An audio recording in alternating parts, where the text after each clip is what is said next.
Tem uma outra informação que chega da capital federal. Após acordo entre Hugo Mota, governo e STF, a Câmara vota agora a chamada PEC da blindagem. O novo texto prevê que qualquer ação contra parlamentares só poderá ser aberta no Supremo com aval da Câmara ou do Senado, mas ainda dá à Corte o poder de autorizar a abertura de investigações. Além disso, a PEC também só autoriza a prisão de parlamentares se for em flagrante e por crime inafiançável. Neste momento, os deputados expõem os seus pontos de vista, há inclusive o sinal da TV Câmara. A gente vai trazer daqui a pouco um trecho, a manifestação dos deputados nesse debate sobre essa proposta de emenda à Constituição. Começar essa rodada com o Luiz Felipe Dávila, a chamada PEC da blindagem ou PEC das prerrogativas, ajustes no texto, alteração, depois que nós trouxemos aquela primeira versão do texto que foi criticada por alguns e defendida por outros. Dávila, por favor. A PEC da blindagem, precisamos explicar para a nossa audiência, ela tenta reaver uma prerrogativa que o Congresso perdeu. Quando deputados eram processados, era preciso a autorização da Câmara para começar a investigação. Esta autorização foi perdida, foi reaberta a mão, e isso passou agora qualquer ministro do Supremo começar a investigar um parlamentar sem autorização agora da Câmara. O que a PEC da blindagem tenta fazer é resgatar este poder. Evidentemente, Canhato, quando o poder migra para outro, ninguém quer abrir mão do poder. Então, terá de ter uma negociação. Não acho que vamos voltar com a PEC da blindagem ao antigo regime, no qual o presidente da Casa precisava aprovar a abertura do inquérito, da investigação, mas também não acho que vai continuar do jeito que está, ou seja, qualquer deputado ou senador pode ser investigado pelo Supremo sem nenhuma autorização ou ingerência da Câmara ou do Senado. O problema, Canhato, é que por trás disto tem uma malandragem. A malandragem é as investigações que começam a surgir no Supremo Tribunal Federal sobre a questão das emendas PIX. Essas emendas imorais, essas emendas na qual o nosso dinheiro público acaba indo para projetos eleitoreiros sem nenhuma transparência, sem nenhum critério de que estão sendo bem empregadas. Então, o ponto da PEC da blindagem é para blindar investigações do envio da emenda PIX. Nós estamos falando hoje, Canhato, que mais de 70 bilhões de reais do nosso dinheiro por meio de impostos é dinheiro de emenda parlamentar. E nós, como pagadores de impostos, queremos saber como o nosso dinheiro vem sendo gasto. Por isso, a questão da transparência e de critérios para averiguar se o dinheiro público é bem gasto ou não, está correto. E, neste sentido, a insistência do ministro Flávio Dino para trazer mais transparência às emendas parlamentares está correta. Então, nós temos de reconhecer quando uma decisão é correta. É correto. Não pode continuar 70 bilhões de reais do orçamento ser usado sem nenhum critério de transparência para fins eleitoreiros. Isto é imoral, é um absurdo e precisa acabar. Você, Cristiano Beraldo, teve uma alteração importante. Hoje, o Hugo Mota conversou com as lideranças partidárias.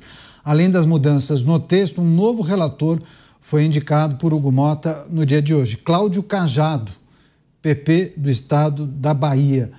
Você, Beraldo, PEC da blindagem é uma medida defendida pelos parlamentares e muitos diziam que era importante a aprovação dessa PEC, mas também o fim do foro privilegiado, para a partir daí eles votarem o PL da anistia, condicionando uma proposta à outra. Beraldo. Pois é, Canhado, olha só que interessante, né? Antigamente, e o Dávila trouxe esse histórico, mas antigamente essa proteção dada aos deputados, que a princípio visavam permitir que os deputados tivessem liberdade para expor as suas ideias, defender as suas ideias e levar essa defesa da crença do que era melhor para o Brasil às últimas consequências, que isso pudesse transcorrer sem nenhuma ameaça judicial. O que aconteceu ao longo do tempo é que essa proteção acabou servindo de escudo para coronéis e depois puro criminosos, né? Os Pablo Escobar brasileiro, né? Lembrando que o Pablo Escobar também foi deputado na Colômbia, servia para que pessoas que matavam, traficavam, cometiam crimes bárbaros, aí era eleito deputado porque controlava uma determinada área e, com isso, ficavam ali debaixo desse manto de proteção. Quando o Supremo Tribunal Federal avança sobre essa prerrogativa, não havia moral por parte da Câmara. Aliás, há alguns casos que ficaram muito conhecidos na época, de deputados que mataram, enfim, fizeram barbaridade. Então não tinha moral para conter esse avanço do Supremo Tribunal Federal em cima da Câmara dos Deputados. Só que aí o pêndulo virou para o outro lado. A Câmara, os deputados passaram a se ver reféns do Supremo Tribunal Federal, mesmo aqueles que não têm a prática de crimes bárbaros e tal, mas só que agora tudo vira uma ameaça. Então, essa é a dinâmica que está sendo utilizada de justificativa para reequilibrar essa relação entre o poder legislativo e o poder judiciário. Só que aí tem a questão dos aproveitadores, Caniato. E por que é importante conectar a PEC da blindagem com o PL da anistia? Porque, como o Dávila nos trouxe, o que está por trás da PEC da blindagem hoje não é mais o assassinato, o tráfico de drogas. Apesar disso, claramente ainda acontecer em alguns casos ali dentro da Câmara. Mas é, sobretudo, para livrar os parlamentares desse gasto irresponsável do dinheiro das emendas parlamentares. E agora, como há eleição ano que vem, esses parlamentares precisam pesar, Caniato. O que eles querem? Eles querem aprovar a anistia e ficar bem com uma parcela do eleitorado conectada a Jair Bolsonaro, ou eles preferem ter essa proteção, torrar o nosso dinheiro comprando apoio nos municípios, distribuindo dinheiro à vontade para vereadores, prefeitos, líderes comunitários, os cabos eleitorais, etc., e fazerem a sua reeleição na base da compra de voto, que é isso que a gente está vendo no Brasil cada vez mais.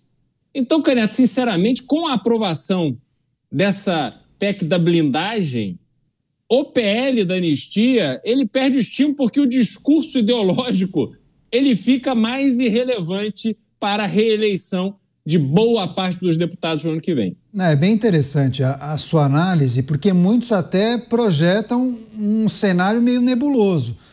Alcançam a aprovação da PEC da blindagem e aí ficariam, inclusive, muito acomodados em não fazer o esforço necessário para aprovar o PL da anistia. E aí jogariam para o próximo presidente. Ó, PL da anistia não deu certo, joga o induto para o próximo presidente. Já fizemos a nossa parte aqui, já postei os meus vídeos, e aí me livro dessa responsabilidade. Mas o que chama atenção também, eu vou passar para o Mota, ele vai fazer o seu resumo de reflexões a respeito dessa proposta, é que nessa nova versão, presidentes de partidos também seriam beneficiados, o que tem tudo a ver com essa análise que o Beraldo fez em relação a gastos irregulares, até a possibilidade de você utilizar de maneira equivocada aquele recurso específico para as campanhas eleitorais, né? O fundo partidário, o fundão bilionário, porque presidente de partido não necessariamente tem mandato, né? Então, por qual razão ele entraria na PEC da blindagem? A discutir. Você, Mota, a Câmara debatendo e analisando nesse momento essa proposta de emenda à Constituição que vulgarmente tem sido chamada de PEC da blindagem.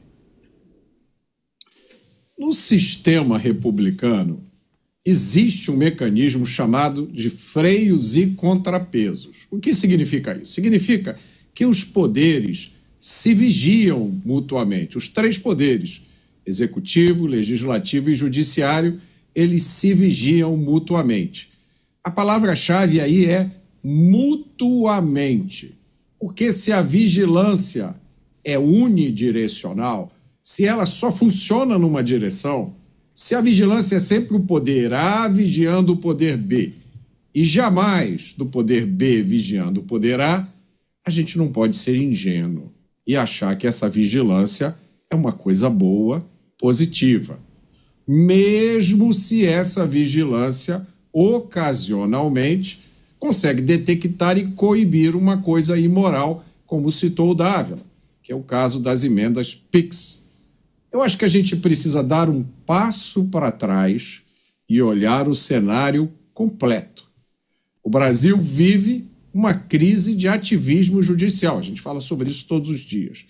Crise que, como disse o Beraldo muito bem, é enormemente facilitada e talvez tenha sido viabilizada pelo comportamento de muitos parlamentares.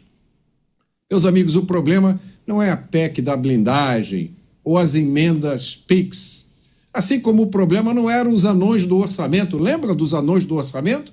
Há quanto tempo faz que aconteceu aquele episódio dos anões do orçamento? Salvo engano, era o presidente da Câmara, isso que pedia propina para dar uma concessão do restaurante do Congresso. Eu me lembro, quando eu soube daquilo ali, eu falei, não, eu devo ter entendido errado essa notícia. O problema não são esses episódios. O problema é o tipo de política que é feito no Congresso Nacional. É o tipo de política que é feito, como regra geral, no Brasil. Claro que existem exceções. As exceções são poucas, infelizmente, muito poucas. E aí, a pergunta óbvia é, como é que se resolve isso? Qual é o caminho para a gente sair desse atoleiro? Há quem diga que o caminho é o voto distrital. Eu acho uma boa ideia acabar com o voto obrigatório. Eu acho que também ajuda a acabar com o financiamento público dos partidos. Eu acho que o partido, se quiser sobreviver, tem que pedir doação. Agora, acima de tudo, é aquilo que eu sempre digo aqui, nada substitui uma política feita com base em convicções. Quando o objetivo principal da política é o avanço patrimonial do político, a gente cai numa situação como essa. Você, Dávila, algum complemento? Muitos consideram a aprovação da PEC da blindagem a transformação de um erro em meio acerto. Ok que o Congresso Nacional quer readquirir, ou especialmente a Câmara quer readquirir um status que foi perdido ao longo dos últimos anos, mas também, diante do que nós temos visto, protegeria inclusive os maus parlamentares, né?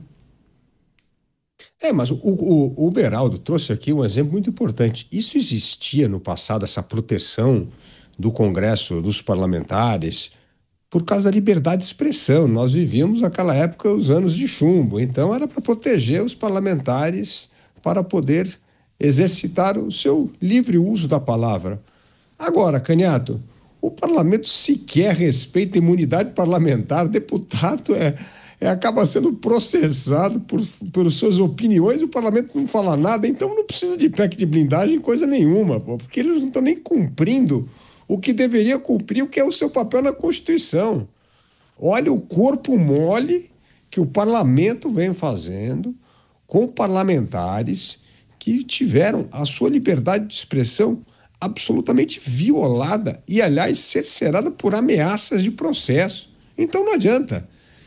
Às vezes no Brasil a gente tem a falsa crença de que aprovar lei resolve tudo. Não resolve nada. Você pode ter a melhor lei do mundo, a melhor constituição do mundo, que se as pessoas não estiverem dispostas a colocar em prática aquilo que está na lei, não adianta nada. E esse é um pouco do PEC da blindagem. Você vê que não é pelo resgatar a honra do parlamento, da imunidade parlamentar, da justiça, não. É para blindar como eu gasto o dinheiro das emendas parlamentares.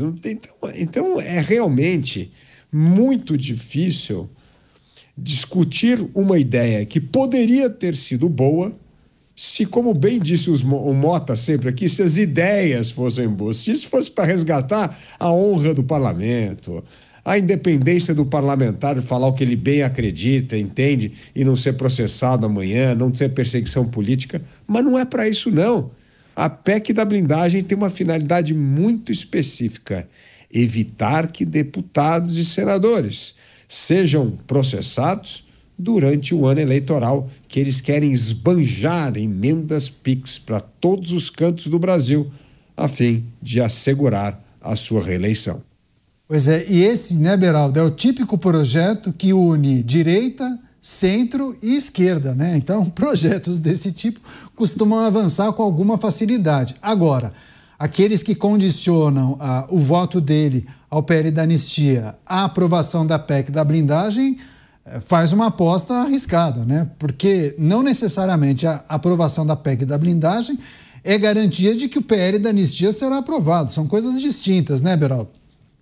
Pois é, não, aliás, muito pelo contrário, Canhoto. Se a gente observar um cenário friamente para o ano que vem, né, o que vai acontecer nas eleições do ano que vem? Nós teríamos, se Bolsonaro fosse elegível, não tivesse essa condenação, nós teríamos Bolsonaro disputando novamente com Lula. E nessa disputa, Bolsonaro teria ali os seus apoiadores incondicionais, que são os apoiadores ideológicos, da mesma forma que Lula também manteria ali os seus apoiadores ideológicos. Mas, para cada um desses lados, nós estamos falando aí de 20% dos eleitores. Então, 60% dos eleitores não são eleitores estritamente ideológicos, né? Eles votam pelo cenário que eles estão vendo na hora, enfim, eles não vão brigar com ninguém por causa de um político, eles não vão ali externar grandes emoções e tal, eles vão votar ou porque tiveram algum interesse ou porque vão avaliar qual é o melhor cenário ali que eles julgam no momento do voto. Pois bem, o que está acontecendo agora é que nós não temos Jair Bolsonaro nessa disputa, pela situação que ele se encontra hoje. Ao que tudo indica, aliás, o presidente do Partido Liberal, Valdemar da Costa Neto, em entrevista concedida à Jovem Pan ontem, no programa Direto ao Ponto, afirmou que Tarcísio de Freitas disse a ele que, caso seja candidato a presidente da República, que faria isso pelo PL. Então, enfim, esse é um tema que está aí. E aliás, Valdemar da Costa Neto deixou claro que é o candidato, Tarcísio é o candidato que ele vê com melhores olhos para vencer as eleições do ano que vem. Então, Tarcísio sendo candidato, nós temos que reconhecer que o Tarcísio ele não vai despertar as paixões que o Bolsonaro desperta. Tarcísio foi eleito a partir do apoio recebido de Jair Bolsonaro, mas eu, pessoalmente, eu posso estar enganado, mas eu, pessoalmente, eu não conheço pessoas que ficam na rede social defendendo Tarcísio da forma que defendem Jair Bolsonaro.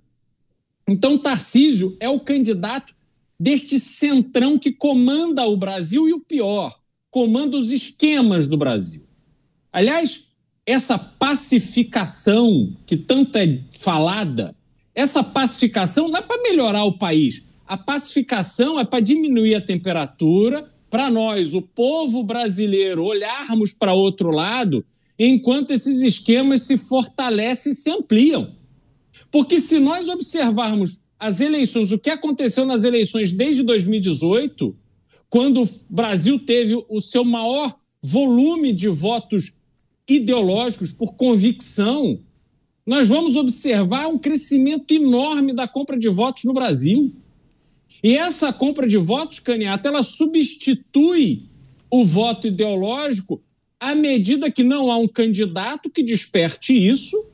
E, da mesma maneira, nós temos, na atual situação, uma possibilidade do uso desenfreado de bilhões de reais do orçamento por esses parlamentares que vão distribuindo dinheiro para onde dá voto e não para onde o Brasil precisa. Quanto menos voto ideológico, mais compra de voto, mais voto de cabresto, mais funciona a grana para o vereador, para o prefeito. Essa política com base no gasto de dinheiro público, isso sim destruindo a democracia brasileira. Então, não aprovar a anistia é justamente reduzir a força do voto ideológico e dar mais força para esse sistema de compra de apoio e compra de voto viabilizado pelas emendas parlamentares.